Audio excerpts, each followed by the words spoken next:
Kemudian Persia, Anda lihat kan peradaban Persia kurang gimana. Kalau Anda kenal filsuf namanya Mullah Sadra. Saya pernah mengunjungi pesantren Mullah Sadra, tempat di mana Mullah Sadra pernah menjadi ustadz besarnya di situ. Tutup Pak sekarang pesantren. Aduh. Kadang-kadang pesantren pingin dalam tanda petik mutasi DNA. Oke lah, tantangan kita terlalu berat untuk seperti para generasi-generasi terdahulu. Sudahlah, kita mutasi DNA saja. Biarkan kita tertutup. Akhirnya mereka menutup diri. Mereka yang penting mengamankan yang ada di dalam temboknya. Kepada wali murid, wali santri, kalau melihat anaknya mulai misalnya aneh, kontraproduktif atau apa, silahkan dicek yang teliti. Yang teliti sekali. Di litsus lah ya. Bagaimanapun juga kita harus menyadari bahwa pesantren itu dalam tanda petik family business. Gimana? Urusan keluarga.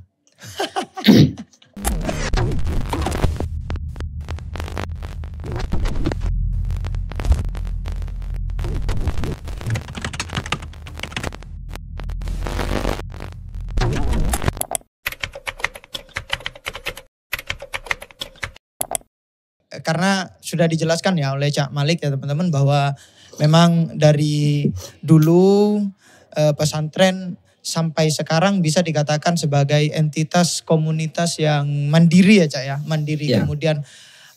Kemudian ada kasus-kasus pada sebagian kelompok itu karena ada kegagapan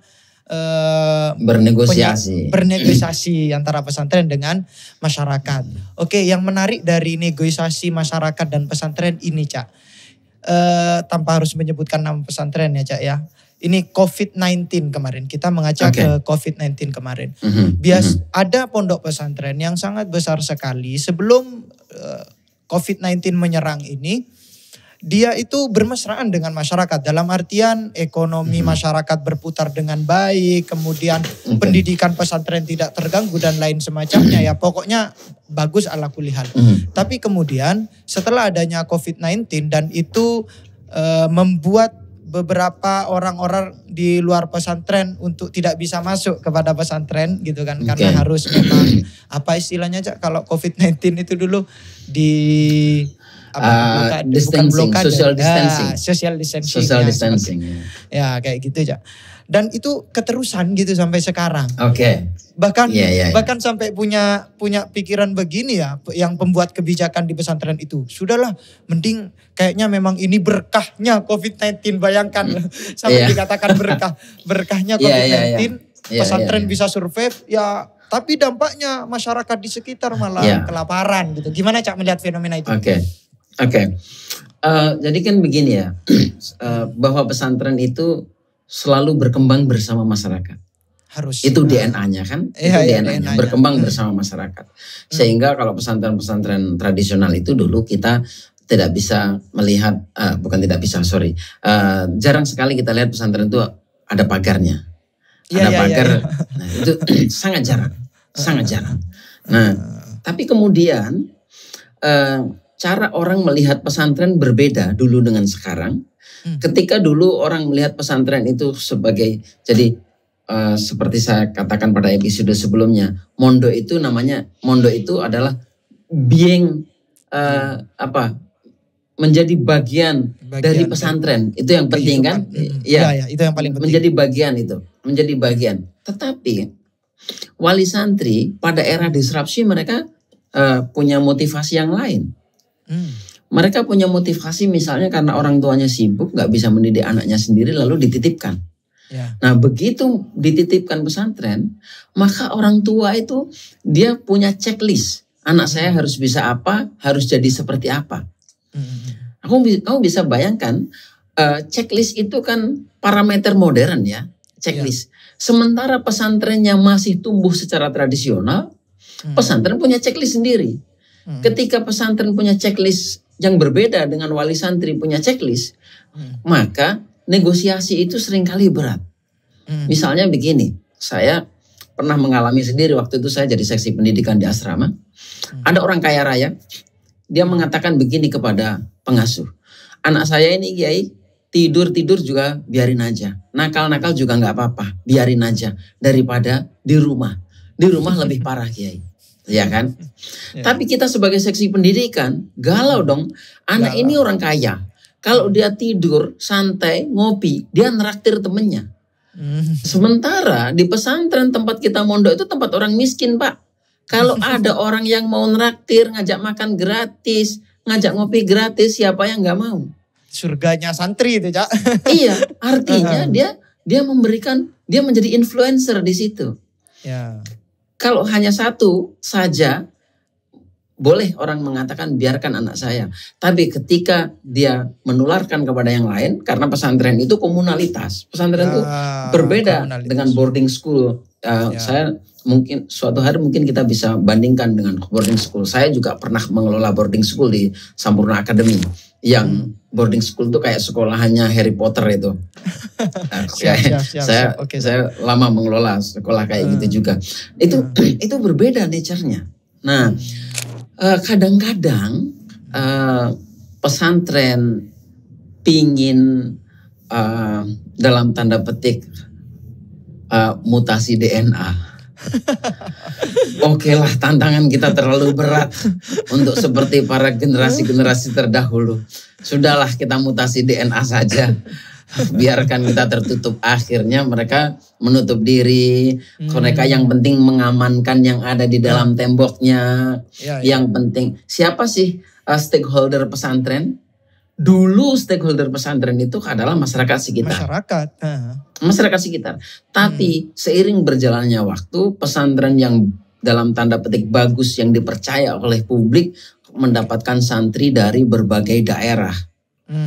Yang berbeda cara pandangnya dengan tempat di mana pesantren itu ada. Lalu konstituen pesantren itu bukan lagi tetangganya, tapi para wali muridnya. Begitu 1 tahun sekali wali murid berkumpul, kemudian wali murid menyetujui kebijakan pesantren dan beres. Pesantren merasa tidak perlu lagi melibatkan warga di sekitar. Ini masalah. Ini masalah. Dan ini harus diselesaikan. Wah, kalau gitu repot dong, memang repot. Mengelola pesantren itu memang repot. Dan itu salah satu alasan kenapa saya nggak pernah mau jadi kiai. Walaupun tidak ada juga yang percaya. Tapi Cak, mungkin yang saya bisa terka-terka alasan kenapa kok pesantren membuat kebijakan seperti tadi ya, membuat social distancing juga gitu, membuat COVID-19 pendidikan sendiri gitu untuk masyarakat. Karena begini Cak, ini yang perlu dikritisi juga dari masyarakat ya. Ini saya sebagai pengelola pesantren juga sekarang ya. Jadi memang ada faktanya memang jangan hanya pemberdayaan masyarakat, tapi juga harus ada pemberdayaan pesantren gitu juga Cak. Artinya di luar ya, misalnya ini Cak, ini contoh yang real ya Cak. Anak-anak itu kalau beli-beli di toko-toko pesantren itu tidak boleh ngutang. Tapi kalau di luar dia boleh ngutang. Ini kan jadi pesantren buat kebijakan jangan kamu beli jajan di luar. Itu sebenarnya tujuannya, makositnya ya jangan ngutang. Itu satu Cak. Kemudian kalau kita bicara yang skala pondok yang lebih besar lagi ya Cak ya. Itu bisa jadi yang masyarakat di luar itu ada sarang narkoba, sarang ini dan itu pokoknya kenakalan remaja yang itu Cak. Gitu. Nah itu memang memang panjang ya perdebatannya dan kenapa juga tetangga pesantren itu menjadi sarang narkoba itu kan juga tanggung jawab pesantren.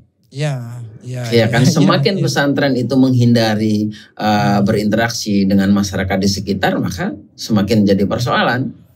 Yang persoalan terbesar menurut saya adalah semoga tidak terjadi ketika pesantren menganggap tetangga itu adalah limbah.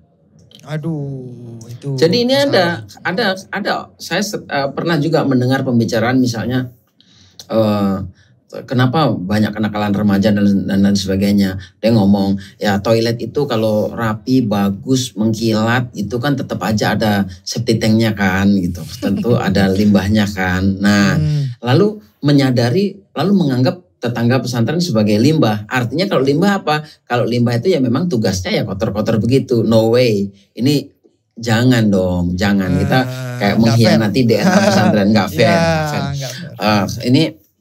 pesantren dan tetangga pesantren itu harusnya simbiosis mutualis dan hubungan mereka itu harus terus diupdate kayak orang bercinta begitu, harus terus diperbaharui, harus terus diupdate. Pesantren harus sering mendengar tetangga, tetangga juga sering mendengar pesantren. Mengapa komunitas itu hidup ya, desa itu hidup karena ada orang datang ke pesantren sehingga desa itu menjadi lebih ramai, ekonomi menjadi berjalan. Tetapi kenapa orang nyaman tinggal di pesantren? Karena tetangganya baik. Coba kalau tetangganya itu rese, dia akan mengganggu. Seperti investasi. Investasi. Kamu kalau buka perusahaan, lalu masyarakat di sekitar perusahaan itu ngaco, tenaga kerja akan tidak betah tinggal di situ, akan kesulitan mendapatkan tenaga kerja sehingga investasi tidak berjalan, perusahaan nggak berjalan. Pesantren juga begitu, gitu. Nah, menarik. Saya akan kembali kepada pesantren sebagai sebuah lembaga pendidikan. Mari kita berbicara ideal. Saya suka dengan istilah saran yang pernah diberikan oleh Habermas ya. Habermas mengatakan walaupun hal-hal yang ideal itu utopia, tapi kamu jangan pernah untuk tidak menggunakan hal-hal yang utopi itu sebagai acuan. Karena utopia itu tetap harus kita katakan, tetap harus menjadi cita-cita agar kita tahu sudah sejauh mana kita meninggalkan cita-cita bersama, meninggalkan hal-hal yang ideal gitu kan. Nah, lembaga pendidikan itu menurut para ahli itu kan ada environment yang mendukung, kemudian ada curriculum development, kemudian ada guide and instructions, kemudian ada student activities. 4 hal itu semuanya itu tidak bisa ditinggalkan satu-satu. Environment itu kondisi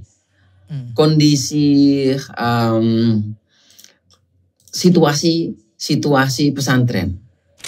Dulu kita bicara pesantren tradisional ya, environment pesantren tradisional itu masyarakat di sekitar mereka percaya kepada pesantren. Pesantren bergantung juga kepada masyarakat. Jadi di pesantren saya Rodotu Tolaba yang saya ceritakan di Banyuwangi itu santri begitu datang itu mereka langsung menemui pihak koordinator hubungan masyarakat. Untuk apa? Untuk mencari tahu adakah tetangga yang membutuhkan tenaganya. Nah, tetangga kalau butuh tenaga datang ke pesantren.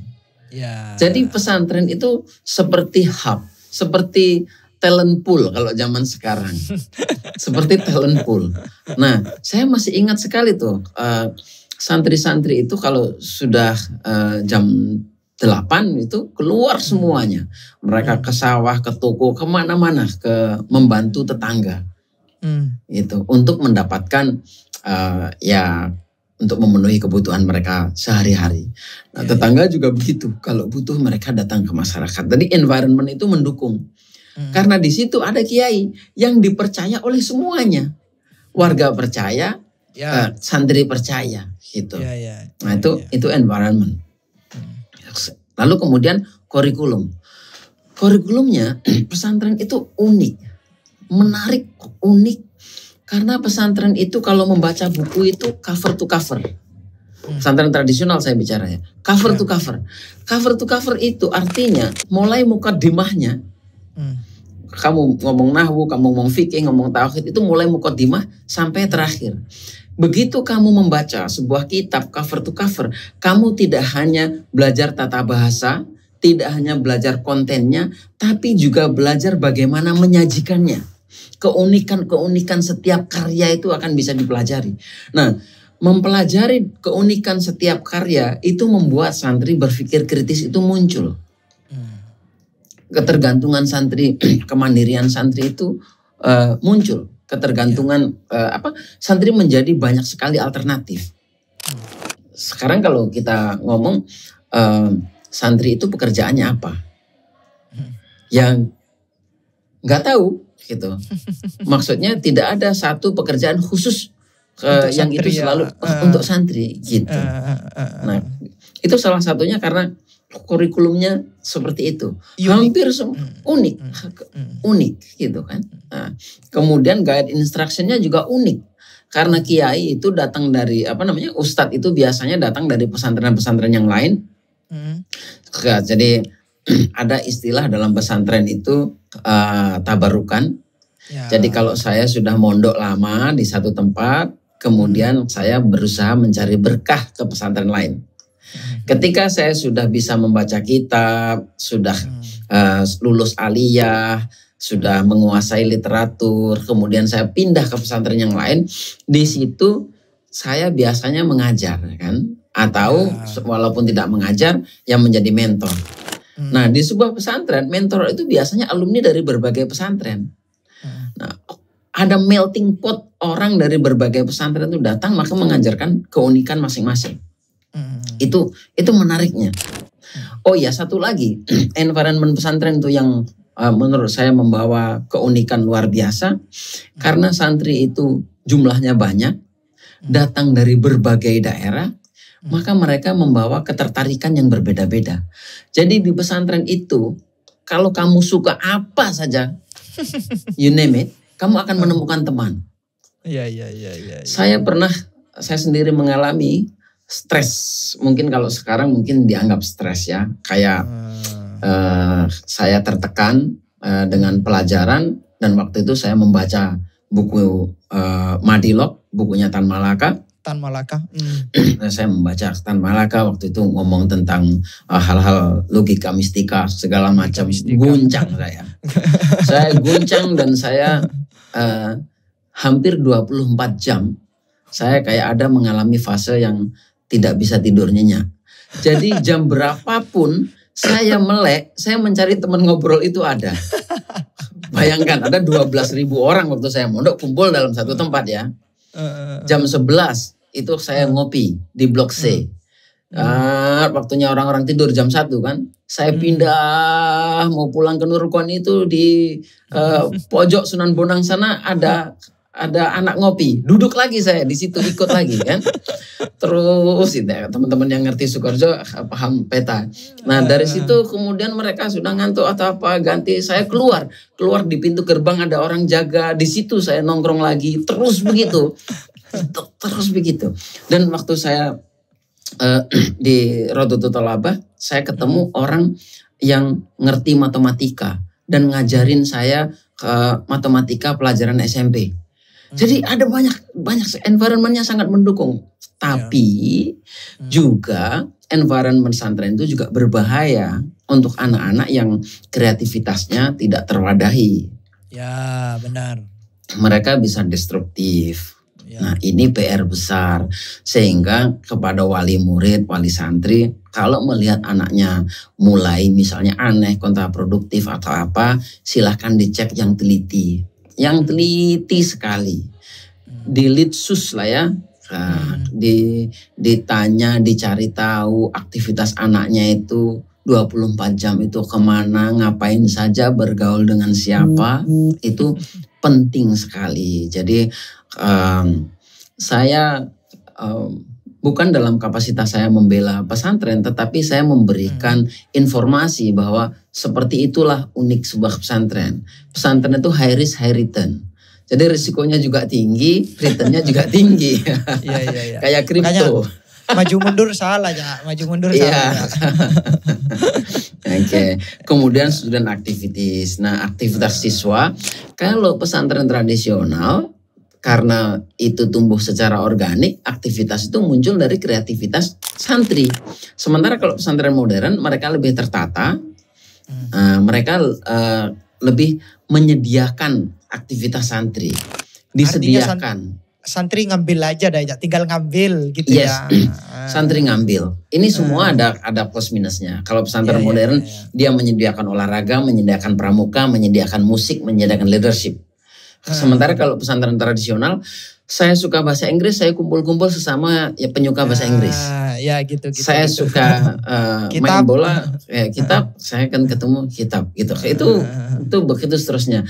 Semua yang sekarang saya alami itu hasil dari pesantren ya, hasil gesekan seperti itu. Misalnya saya suka buku, saya punya teman dari Magelang namanya Subhanur Mahin. Setiap jam 8 habis ngaji Kiai Wahid itu selalu ketemu di bawah menara Masjid Ibrahimi. Di situ kita baca buku.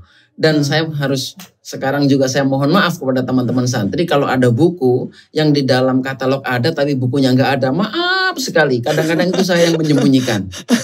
Karena kalau tidak saya sembunyikan, diambil santri lagi, saya besok nggak bisa menyelesaikan. Jadi habis saya baca, itu saya sembunyikan di tempat tertentu gitu ya. Saya minta maaf. Saya ya, jadi sampai mau pinter sendiri ya, yang lainnya nggak pinter. Bukan begitu maksudnya, biar saya selesai dulu buku ini. Kalau sudah selesai saya taruh di tempatnya gitu. Bayangkan kamu, santri 12.000 loh. Ya. Kamu kalau baca tengah-tengah tiba-tiba terus itu dipinjam santri yang lain, kapan akan kembali ke kamu? Akses informasi sedikit juga ya. Akses informasi sedikit. Makanya saya mengencourage pesantren untuk membolehkan santrinya internet. Ya, setuju. Tapi masalahnya, dalam batas yang tertentu ya, Cak. Nah, saya tidak menggunakan istilah membatasi, tetapi mengedukasi. Jadi misalnya begini, santri itu kan pihak pesantren biasa ngomong begini, tapi kan santri itu nanti mengakses hal-hal yang maksiat kayak pornografi atau judi online atau apa. Santri namanya anak muda itu selalu pingin mencari sesuatu yang menjawab need-nya, yang menjawab curiosity-nya. Nah, kalau di sekolah-sekolah maju disediakan misalnya santri itu diedukasi National Geographic dilanggankan gitu kan, atau Science for Young dilanggankan, kemudian sejarah Islam dilanggankan, langganan hal-hal yang produktif seperti itu, dan diajarkan, dikasih tahu hal-hal menarik, maka curiosity-nya ini akan membimbing dia untuk membawa ke literatur-literatur yang penting. Karena nature-nya internet itu kan menggema di bubble-nya sendiri kan. Kalau hari ini kamu mengetik Al-Ghazali, besok itu tulisan Ihya Ulumuddin itu bejibun. Ya. Gitu kan di akunmu. Punya apa istilahnya bubble apa begitu, lupa saya, Cak. Pernah baca bukunya. Iya, jadi begitu. Algoritma. Ada algoritmanya selalu begitu. Jadi ibarat kayak kita masuk dalam gua, kita bersuara maka dia menggema. Itulah algoritma. Kan gitu. Kalau kita katakan A, dia akan keluar A. Jadi kamu mengetik apa, kemudian besoknya yang datang ke kamu itu. Jadi yang terpenting adalah pesantren itu berikan keleluasaan internet, lalu kemudian didik anak-anak itu bagaimana menggunakan internet yang sehat. Maka dia akan produktif. Nah, di situ student activities akan bisa terbentuk ya. Nah, yang terakhir yang ingin saya sebut dalam konteks ini, bagaimanapun juga kita harus menyadari bahwa pesantren itu dalam tanda petik family business. Gimana? Urusan keluarga. Urusan keluarga itu harus kita sadari sebagai stakeholder pesantren. Sedemokratik apapun pesantren, mereka itu adalah family business. Pesantren ini dikembangkan, dibesarkan oleh sebuah klan. Kalau saya itu nanti punya pesantren misalnya, klan Malik ini yang akan membesarkan pesantren. Jadi sikap saya, cara berpikir saya, semuanya, saya tidak akan rela cara berpikir orang lain yang tidak saya setujui itu mengganggu proses tumbuh kembang pesantren yang saya pimpin atau yang saya bangun. Wajar lah ya, wajar. Iya, wajar. Sehingga stakeholder harus bisa mengerti. Ada negosiasi di situ. Jadi alih-alih kita menyalahkan pesantren, kita boleh kritis terhadap pesantren, tapi sambil menyadari fakta sosial ini, bahwa pesantren itu family business. Kalau kamu nggak suka pesantren jenis itu, jangan pergi ke situ. Nyari pesantren. Nggak akan pernah ada. Ya kamu ke pesantren yang lain, gitu kira-kira begitu. Dan pesantren itu pilihannya banyak kok. Kalau kamu misalnya teman-teman saya di Australia di sini ya, teman saya di Australia ini kan pingin anak-anak di pesantren. Gitu. Mereka masuk ke pesantren, tapi mereka pilih yang kira-kira anaknya betah. Nah, yang anaknya betah itu misalnya kayak pesantren yang masuknya 40 juta. Wow. SPP-nya per bulan itu 4 sampai 5 juta. Ada loh pesantren itu yang kayak gitu. Ada, Itu, bukan nggak ada. Gimana Cak? Sampai melihat fenomena itu. Saya mau menyebutkan ya. Karena ada yang lebih lucu lagi. Saya baru ngeliat nyekrol di IG kan. Sekarang sudah mulai banyak algoritma saya dikuasai oleh pesantren itu, Cak. Jadi ada fakta unik. Gak tahu, lupa saya pondok pesantren mana. Jadi setiap hari Minggu santrinya itu disuguhkan dengan PS, PlayStation. Gitu ya. Itu gimana ya? Gini, saya di Australia, di tempat saya kuliah, dan di banyak kampus yang saya lihat, hampir semua di lounge itu selalu ada PlayStation, ada pool, kayak biliar, ada mainan, ada mainan macam-macam, dan ada menyulam. Itu ditaruh di situ saja, siapapun boleh pakai. Nah, mengapa ditaruh seperti itu? Emangnya nanti anaknya nggak main terus, itu kan?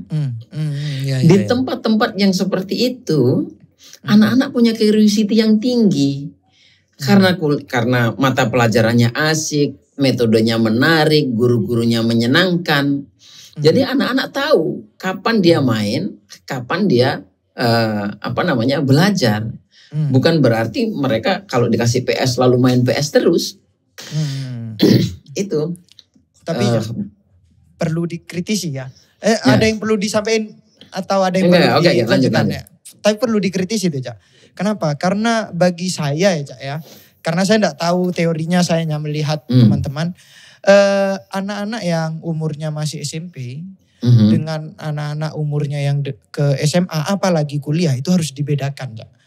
Jadi mungkin otaknya anak-anak yang kuliah sudah bisa membedakan curiosity di sini dan di sana, gitu ya. Tapi kalau anak SMP tidak tahu kayak gitu, Cak. Kebanyakan begitu. Gimana, Cak? Boleh saja orang berspekulasi begitu, tetapi ada juga fakta-fakta yang lain. Saya menemukan tidak sedikit, banyak anak-anak SD mereka sudah mulai dikenalkan project. Dikenalkan project, ya kan? Saya sendiri mengajar di sekolah Genius dulu di Yohanes Surya. Saya mengajar anak selevel SMP, kelas selevel SMP lah ya, selevel SMP. Ketika saya minta mereka membuat satu karya, saya kasih temanya adalah saya beragama maka saya cinta Indonesia. Gimana? Bahkan kelas Matali mungkin berat juga soal itu. Nah, lalu apa yang terjadi? Sangat mengejutkan. Yang terjadi, mereka membuat wayang, kata dia, puppet. Tapi wayangnya itu nggak kayak wayang kita ya. Mereka itu membuat kayak opera. Jadi kardus sama mereka dibikin ada kartun, ada gambar kartun di kardus itu. Terus sama mereka dikasih back sounds lagu-lagu kemerdekaan gitu. Terus sama mereka juga ada kayak aktivitas keagamaannya di situ. Intinya anak-anak itu mereka membuat karya. Yang suka musik mereka mixing. Ini sorry to say, ini sekolah mahal ya yang saya ceritakan. Jadi anak SMP itu mereka sudah ngerti bagaimana ngedit video, mereka ngerti bagaimana syuting. Nah, tapi ini hanya kadarnya. Kebetulan pengalaman saya mengajar di tempat seperti itu. Saya yakin sekali di sekolah sederhana kita bisa melakukan itu. Dan jangan salah, pesantren itu ada satu research ya. Yang mengkategorikan pesantren itu sebagai tempat yang mereka sebut sebagai asset-based community development. Asset-based community development. Asset-based community development itu apa? Mengembangkan kapasitas masyarakat, mengembangkan kehidupan sosial masyarakat berdasarkan atau berbasiskan aset yang telah mereka punya. Jadi alih-alih mereka ini mengirimkan proposal, minta bantuan sesuatu yang tidak mereka punya, mereka itu menggunakan apa yang mereka punya. memaksimalkan apa yang ada. Memaksimalkan apa yang mereka punya. Dan ini nyata bahwa sebelum reformasi pesantren eksis dengan cara seperti ini. Itu kan. Kalau sekarang sudah ada juga sih yang seperti itu. Saya menemukan juga pesantren-pesantren seperti itu. Jadi kita punya akar asset base community development itu. Oke. Itu kan itu cita-cita yang semua orang harapkan Mas ya. Para pendidik harapkan. Saya juga mengharapkan seperti itu. Bagaimana anak SMP juga seperti apa yang sampean tadi utarakan begitu. Tapi ya perlu saya kritisi lagi begitu ya. Jadi ini semacam ya devil advocate lah Cak ya. Enggak apa-apa ya. Biar ngobrol. Jadi ya bahkan anak-anak SMP itu untuk kepada apa yang wajib dan apa yang sunnah mereka tidak tahu. Mereka tidak tahu ya. Tidak tahu gitu kan. Jadi bagaimana dia mau berkarya sementara sesuatu yang wajib mereka tidak tahu. Bukan nakal ya Cak, tidak tahu. Jadi perlu dikasih tahu. Nah masalahnya sekarang cara ngasih taunya itu seperti apa? Ini kan PR-nya kan. Jangan sampai karena gurunya yang tidak menguasai cara memberikan informasi, lalu guru menggunakan restriction action. Jadi jadi ada restriktif, sesuatu yang dipaksakan untuk kebaikan gitu. Nah di beberapa negara maju ini benar-benar tidak boleh. Restriction itu sama sekali nggak boleh. Sekecil apapun. Artinya kalau ada anak yang bersikap destruktif, dia harus diyakinkan ada pekerjaan yang tidak destruktif yang lebih menarik dari destruktif yang kamu lakukan itu. Kira-kira gitu.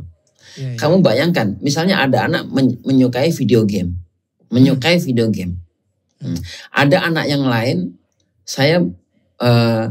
kamu bisa cek anak-anak yang suka main video game itu kira-kira mereka pernah terekspos hal-hal yang lain apa enggak? Terekspos misalnya kehidupan bawah laut. Dengan video-video keren dari National Geographic misalnya kehidupan bawah laut, samudra yang luar biasa. Saya pernah ketemu satu anak pelajar madrasah ini. Anak pelajar madrasah kelas 4 SD, dia sangat menyukai perang dunia. Bahkan dia riset sendiri di YouTube. Dia sampai ngerti kayak gun machine itu tahun berapa dipakai oleh tentara mana. Iya kan? Ponakan saya juga begitu Cak. Karena terinspirasi dari gamenya. Betul. Yang terpenting adalah dari game itu kita bawa kemana anak itu. Gitu kan. Okay. Bahkan ada anak. Jadi ini yang pertama saya ceritakan yang yang menyukai perang dunia itu dari madrasah di Cirebon. Anaknya sekarang juga sudah mondok pesantren salaf. Ada satu lagi anak yang menyukai game, bahasa Inggrisnya bagus sekali. Ini anak madrasah di Ciputat juga. Itu juga masih SD. Dia bahasa Inggris dari mana dapatnya? Dari game. Nah, tetapi ada orang yang bisa memberikan cara pandang tertentu kepada anak ini yang meyakinkan anak ini kapan kamu main game dan kapan curiosity-mu yang lain. Jadi dari game itu dia dialihkan kemana. Nah ini memang tantangan luar biasa. Jadi kita juga harus jujur mengakui kalau misalnya pesantren sekarang tidak lagi menjadi satu-satunya sumber paling otoritatif atau satu-satunya sumber referensi dari santri. Harus kiai tidak menjadi satu-satunya sumber kebenaran, tidak menjadi satu-satunya sumber yang dipercaya oleh santri. Santri itu punya sumber-sumber yang lain. Saya setuju dengan istilah Gus Bah, ada sumber informal. Jadi kok ada loh orang itu baik padahal dia bukan muslim gitu. Ada orang itu baik sekali, jujur, punya integritas padahal dia bukan santri. Nah, nanti dulu dia bisa jadi belajar, tapi belajar dari unofficial resources gitu. Unofficial itu belum tentu lebih buruk kan. Hanya dia tidak official. Officialnya apa? Kitab kuning officialnya. Kiai, instruktur officialnya gitu. Berarti jadi menurut Cak Malik masih berarti mengalami perubahan ya. Perlu diakui kan, yang tradisional itu banyak terjadi perubahan. Apalagi kalau dibandingkan sebelum reformasi sama sekarang kan, Cak? Iya. Itu penyebabnya apa, Cak? Penyebabnya apa? Oke. Selain negosiasi yang gagal tadi ya, Cak, ya? Iya. Negosiasi yang belum sempurna. Bisa jadi perubahan macam-macam ya. Saya belum menemukan sebuah riset yang khusus, tetapi dalam pengamatan saya challenge-nya berbeda, stakeholder-nya berbeda, harapan pemangku kepentingannya berbeda. Jadi orang-orang yang mempercayakan pendidikan kepada pesantren, dia kan punya harapan kan. Ya. Ketika harapan itu berbeda, maka pesantren juga harus menyesuaikan diri kan. Ya. Nah, jadi pesantren kayak jangankan pesantren, saya kutip seorang sosiolog besar, Anthony Giddens. Anthony Giddens itu mengatakan bahwa kita itu sekarang runaway, istilah dia itu high risk society. Kata Anthony Giddens, kita itu sekarang menjadi masyarakat dengan risiko tertinggi. Masyarakat punya dengan risiko tinggi sekarang ini kita. Ketika setiap individu punya risiko tinggi, termasuk pemangku kepentingan pesantren, misalnya wali murid ya, orang tua. Orang tuanya risikonya tinggi. Mengapa dia memondokkan anak? Dia ingin berbagi risiko. Dia akan ingin membagi resikonya kepada pesantren. Ya kan? Ya. Artinya pesantren dengan menerima santri itu telah berkomitmen menanggung sebagian resiko wali santri. Bisa bayangkan ada berapa wali santri, ada berapa jenis model resiko yang ditanggung oleh orang tua. Ada orang tua yang tinggalnya di kalangan masyarakat di kampung narkoba, dia takut sekali anaknya terpapar narkoba, resiko terpapar narkoba oleh orang tuanya dititipkan ke pesantren. Ya. Pak Yai, saya berharap anak saya tidak. Kan, ya sah, orang tua berharap begitu. Ada orang tua miskin yang kalau di sekolah biasa, jadi ada orang yang karena miskin itu dimiskinkan lah oleh sistem. Gitu. Ya, karena dia tidak yakin dengan bisa menyekolahkan anaknya yang walaupun katanya gratis, tetapi ada saja cara pihak sekolah itu untuk memungut gitu kan. Nah, lalu di pesantren dianggap lebih murah, maka resiko masa depan. Maka orang tua khawatir anaknya tidak punya masa depan yang baik. Resiko tidak punya masa depan yang baik ini dititipkan sebagian kepada pesantren. Ya kan? Ini sharing resiko. Aduh. Ini Cak, tapi kalau saya sendiri gak suka sih bahasa begini Cak. Apalagi yang mengungkapkan ini adalah dari orang-orang pesantren sendiri, kiainya misalnya atau siapanya ya. Jadi bilang begini, pesantren ini rumah sakit. Aduh, bagiku kalau sudah pesantren dianggap sebagai rumah sakit, artinya orang sakit semua ini. Artinya mungkin nanti di sana karena perkataan seperti itu tujuan pendidikan jadi terhambat. Yang penting sholat, yang penting ini, nggak penting belajar, yang penting berkah itu. Gimana? Iya, begini. Saya sih masih berhusnudon kalau kiai yang mengatakan begitu itu karena kiai tidak pandai atau kiai belum cakap memilih istilah. Iya kan. Ada banyak orang ada yang karena ketidakcakapan memilih istilah. Sementara pesantren itu gudangnya analogi. Iya. Di pesantren itu khas masyarakat tradisional. Karena di dalam hierarki berpikir itu cara berpikir yang paling mudah diterima oleh orang yang lower order thinking, yang orang cara berpikirnya agak rendah, itu yang paling mudah diterima itu adalah analogi. Ya. Maka orang pesantren itu paling pandai membuat analogi-analogi. Itu ibaratnya begini ya. Belajarnya bab kias ya, soalnya belajarnya bab kias. Bab kias. Karena masyarakatnya tradisional. Gitu, masyarakat tradisional. Masyarakat tradisional itu kalau dan komunikasi yang paling efektif itu komunikasi analogi itu. Analogi, gitu. Ya. Sementara kadang-kadang adalah orang yang membuat analogi itu kurang tepat gitu ya. Tapi saya sendiri juga nggak setuju kalau itu diumpamakan sebagai rumah sakit, karena orang datang itu tidak sakit semua. Orang datang itu ingin mengembangkan kapasitas diri. Bahkan yang saya tahu pesantren itu super hub untuk orang-orang yang kreatif. Ya, super hub orang yang kreatif. Jadi gini, fakta yang saya lihat ya, orang di pesantren itu sebenarnya tempat orang kreatif, tempat orang yang yakin dengan masa depan. Itu di pesantren, dan di pesantren itu tempat orang yang paling menyukai kreativitas belajar, kebebasan belajar, dan tempat orang yang menyukai ilmu pengetahuan. Instrumennya ada ya. Instrumennya itu di pesantren itu walaupun tidak diajarkan pengetahuan umum, misalnya kalau kita boleh mendikotomi umum dan agama, tapi orang yang mencintai hukum itu, saya contohkan ya, dulu waktu saya idat di Ma'had Ali, ada teman kelas saya itu ketika mendefinisikan ma'ul mutlak. Ma'ul mutlak itu apa? Kan di dalam fikih itu ada. Nah, dia mendefinisikan katanya ma'ul mutlak itu air yang senyawanya itu masih utuh.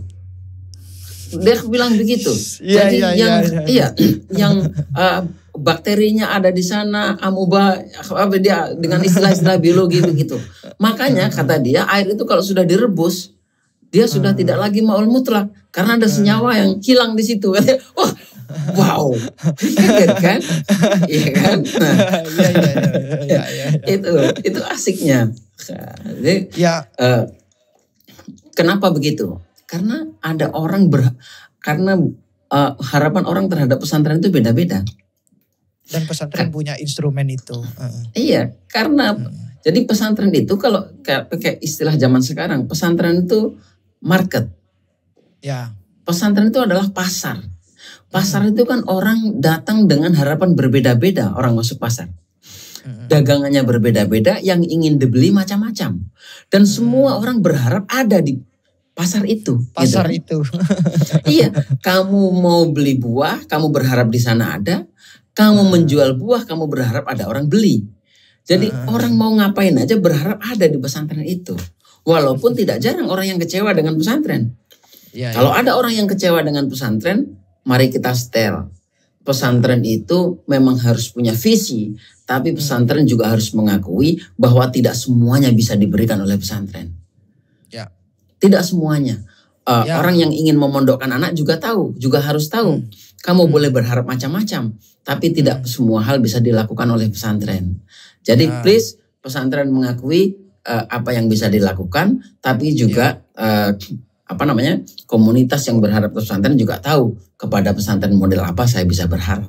Gitu. Ya, jangan nyalahkan pesantren kalau misalnya anaknya nggak tahu bahasa Inggris dimondokkan kepada pesantren yang cuman belajar bahasa Arab kan ya Cak, itu kan lucu ya. Kira-kira begitu. Tapi pesantren juga jangan juga mengklaim bisa mengajari bahasa Inggris kalau memang nggak bisa ngajarin. Benar. Itu masalah. Ya. Sekarang banyak negosiasi yang seperti itu yang dipaksa-paksakan. Tadi apa bahasanya Cak? Dipaksa-paksakan itu Cak? Tadilah lupa saya bahasanya.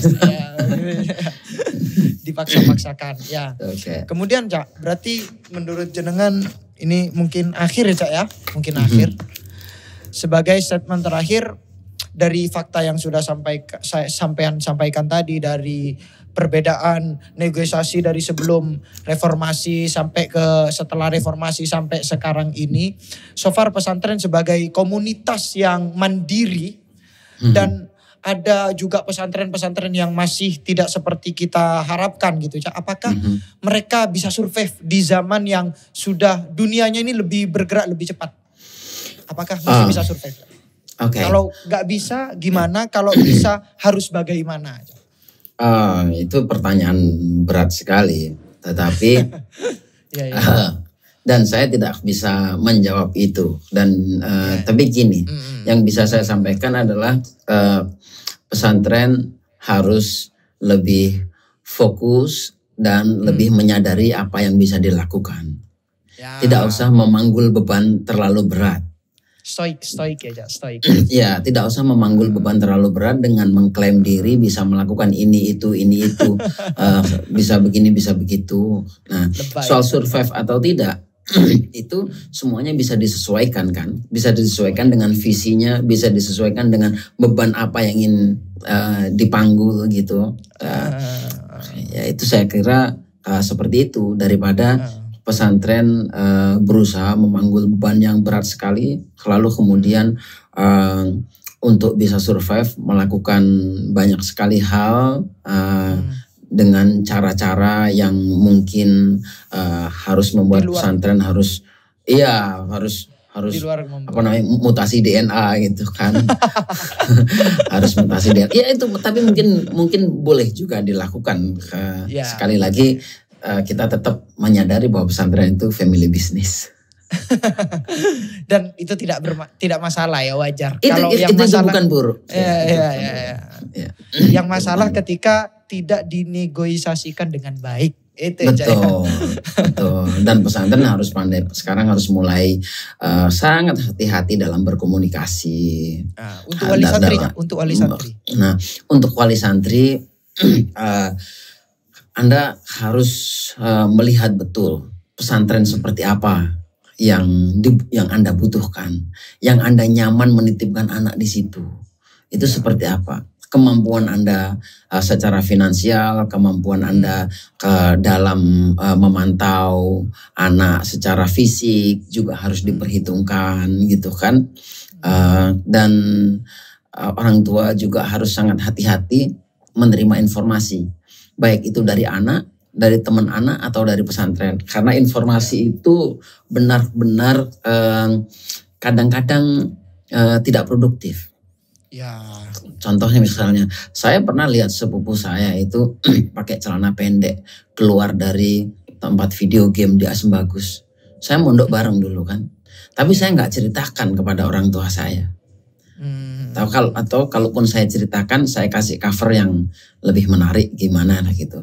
Dan apa yang terjadi sekarang? Sepupu saya yang pakai celana pendek keluar dari video game itu sekarang jadi orang keren sekali.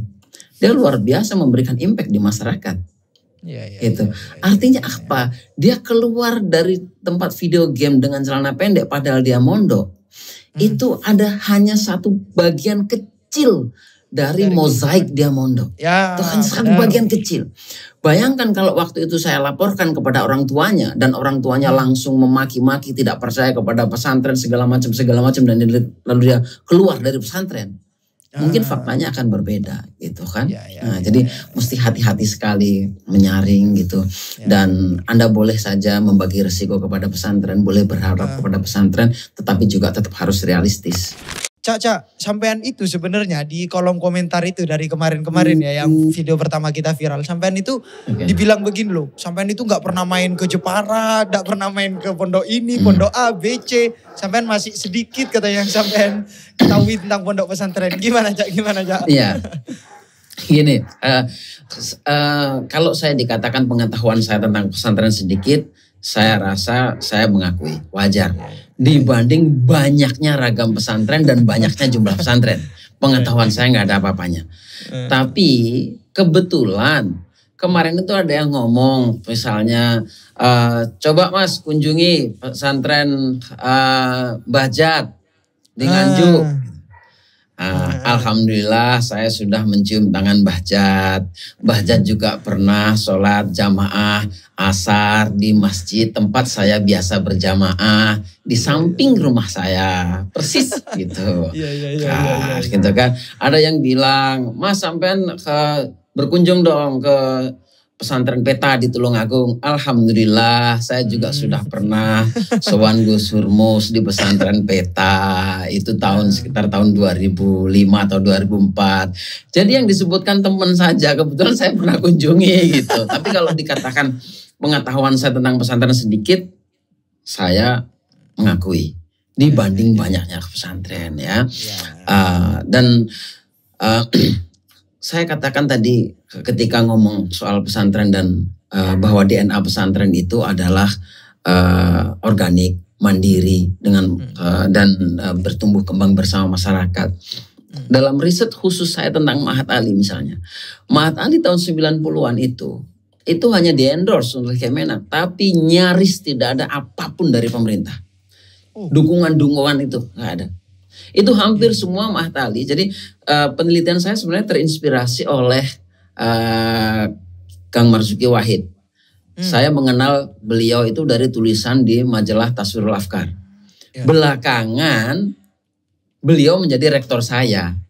Tapi saya waktu terinspirasi ini belum kenal beliau ya. Nah, dari tulisan beliau tentang Mahat Ali di jurnal Taswirul Afkar milik Lakpesdam, akhirnya saya tertarik. Dan saya kunjungi pesantren yang disebut oleh Kiai Marzuki itu. Di Kerapiak saya kunjungi, Sukorjo saya kunjungi, Sirampok Tegal saya kunjungi, di Jombang saya kunjungi Mahat Alinya. Itu semua saya kunjungi, dan pengakuan informan saya mengatakan negara nggak ada hadir gitu. Tapi entah begitu mereka masih survive loh. Mereka bertahan sampai ada undang-undang pesantren. Sekarang gitu loh. Benar.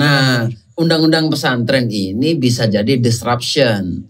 Apakah dengan undang-undang pesantren ini Mahat Ali akan eksis lebih hebat atau jadi seperti apa? Harus ada riset lanjutannya nih. Semoga mohon doanya saya bisa melakukan riset ulang. Akan ada temuan pesantren Mahat Ali, khusus Mahat Ali sebelum dan sesudah undang-undang pesantren. Kayaknya menarik. menarik. Nah, jadi yang ingin saya katakan, walaupun saya kritik pesantren, memberikan kritik tajam, memberikan masukan, tetapi saya nggak sampai pada tahap berani menyalahkan atau kata orang Jawa maitu, misalnya kayak tiba-tiba memberikan label-label negatif pesantren tertentu. Kenapa saya tidak berani? Karena pengetahuan saya yang juga masih sedikit tadi itu, selain itu juga karena tantangan pesantren itu luar biasa.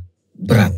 Berdialog dengan zaman, berdialog dengan perubahan masyarakat, berdialog dengan situasi sosial itu nggak mudah. Contoh, di Mesir saya pernah mengunjungi satu tempat yang itu pesantren. Di situ keren sekali, mewah. Nanti saya bisa tunjukkan fotonya. Di situ ada ruang Imam Ghazali, ruang Imam Malik, ruang Imam Syafi'i, ruang Imam Hanafi. Ruang jadi Imam Hambali, ruangan-ruangan tempat berdiskusi, mengkaji pemikiran-pemikiran itu sampai sekarang masih terlihat ruangan-ruangannya, tapi kosong Pak, nggak ada isinya. Sedih kan kita. Pesantrennya nggak ada isinya, Cak. Sedih, nggak ada isinya. Kamar-kamarnya masih ada, lengkap. Saya kalau nggak salah saya pernah bikin video di Facebook saya. Semoga masih bisa dilihat ya. Nanti saya itu di di Mesir. sini, yang peradaban itu kan satu sisi ada Al-Azhar yang masih kokoh berdiri ya, tapi ada mati pesantrennya. Kemudian Persia, Anda lihat kan peradaban Persia kurang gimana. Kalau Anda kenal filsuf namanya Mullah Sadra. Saya pernah mengunjungi pesantren Mullah Sadra, tempat di mana Mullah Sadra pernah menjadi ustadz besarnya di situ. Tutup Pak sekarang pesantren. Aduh. Kalau saya baca, saya baca-baca, waktu saya ke sana nggak ada orang, tapi saya baca satu keterangan katanya di situ masih ada sekolahnya, masih ada orang sekolah gitulah. Tapi waktu saya ke sana, saya nggak melihat satu santri pun gitu, dan mungkin ada orang pengajian biasa gitu, tapi nggak semegah gedungnya. Saya sangat menyarankan para pengasuh pesantren datanglah ke tempat Mullah Sadra, pesantren Sadra, pesantren di minimal bekas pesantren itu ya. Kalau sudah nggak beroperasi atau sama yang di Mesir itu, lihat desainnya, betul-betul dimanjakan orang belajar itu. Kalau lihat desainnya ya, ada tempatnya yang indah, ada tamannya, ada tempat yang nyaman, tempat belajar yang sangat keren lah. Proper. Makanya kalau ada sastrawan Iran, sastrawan Persia menulis karyanya judulnya Bustan. Itu karena memang di tempat-tempat belajar itu ada bustan. Ada taman-taman yang menyenangkan sekali. yang tajri min tahtihal anhar seperti surga. Iya. Gitu. Tapi Sip. gulung tikar ya Cak ya. Gulung tikar. Gulung tikar. Alasannya sama kayak tadi Cak. Alasannya sama. Iya, mungkin dengan bahasa yang singkat saya bisa mengatakan gagal berdialog dengan realitas sosial. Iya. Gagal. Kalau mau dilanjutkan Cak sebentar aja Cak. Faktanya di Indonesia yang gulung-gulung tikar terutama yang di Banyuwangi yang saya ketahui itu dulu ada pesantren besar di daerah saya sini Cak, di daerah Ketapang, Kalipuro itu. Kemudian sekarang nggak ada sama sekali, bahkan penerusnya juga nggak ada. Kiainya juga kemana, ke barat, ke timur, nggak jelas lah. Kalau ditelusuri katanya orang-orang sana itu kenapa kok gulung tikar? Karena kiainya semenjak ikut partai politik. Oke. Ya, jadi, bisa jadi. Tadi saya bilang tadi, high risk, high return. Ya. Resikonya tinggi, returnnya tinggi. Ada juga pesantren yang berkembang karena nengnya atau gusnya menjadi anggota DPR RI misalnya. Ya itu dia. Itu kan cara pesantren berdialog. Cara pesantren bernegosiasi lebih tepatnya. Cara pesantren bernegosiasi. Dan kegagalan negosiasi itu mengakibatkan gulung tikar tadi itu. Oke lah pesantren mengatakan itu minallah khairihi wa syarrihi minallah semua oke. Tetapi sebagai peneliti kalau mengatakan khairihi wa syarrihi minallah itu kita tidak bisa melakukan mitigasi. Iya kan? Pastinya, tapi kalau kita temukan jawaban soal bagaimana negosiasi yang gagal, kita akan bisa memitigasi persoalannya. Kita akan memitigasi, kita akan bisa mencari solusi. Jadi itulah pentingnya kita membuat riset pesantren gitu. Dan saya rasa satu hal yang sangat jarang dilakukan oleh pesantren yang saya belum pernah menemukan pesantren melakukan ini adalah membuat knowledge management. Knowledge management ini penting.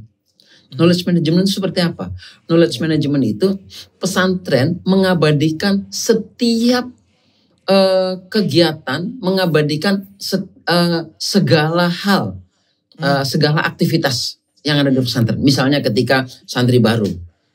Santri baru itu gimana sih prosedurnya, prosesnya bagaimana itu direkam, didokumentasikan. Sehingga nanti kita akan punya dokumentasi dalam tanda petik project-project. Ketika menerima santri baru bagaimana, ketika santri pulang bagaimana, ketika menegosiasikan kepentingan madrasah dengan sekolah umumnya bagaimana. Semua itu kalau dikodifikasikan, knowledge-nya itu di-manage dengan baik, suatu hari misalnya pesantrenmu maju ya, anggaplah pesantren kita ada orang kagum sama SMA Ibrahimi misalnya. SMA Ibrahimi ini kok bisa maju begini gimana ya, kira-kira gitulah.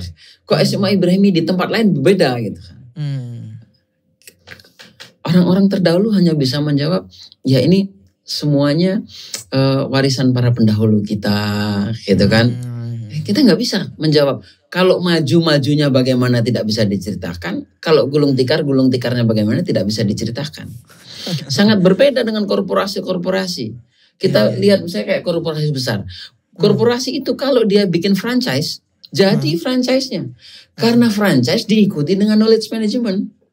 Kalau kamu membuat ini, desain tokonya seperti ini, cara menjualnya begini, modalnya segini, pembagian hasilnya begini, semuanya ada. Yang berangkat dari kisah sukses dari cabang sebelumnya atau dari pusatnya. Jadi ketika mereplikasi, kesuksesan itu bisa direplikasi. Ketika ada kesuksesan, dia bisa mereplikasi kesuksesan. Terus begitu. Anda lihat sekarang saya Columbia University. Columbia University di Amerika, Columbia University di Timur Tengah, Columbia University dimanapun. Enggak jauh-jauh gitu kan kira-kira kualitasnya. Sekarang, dan pesantren tidak, di dokumentasinya ada sih Cak.